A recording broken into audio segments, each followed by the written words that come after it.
Hello, ladies and gentlemen, just here. Decided to show you this quick.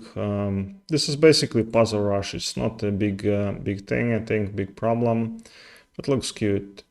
So, what's going on here?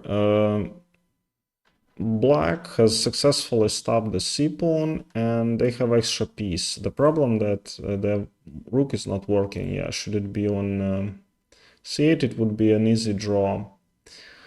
So how would you plan this position? The right move actually is c8, queening. So we go up the pawn. Okay, so we have to capture the queen. And how would you play next?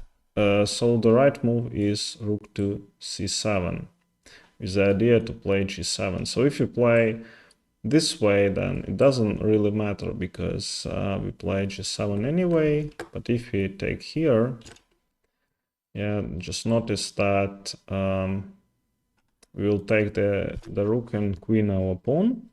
And if, for instance, king is somewhere on f3, then black would win with bishop d5 check and then free the rook. But convenient, very convenient that king is on d4 this time on a dark square.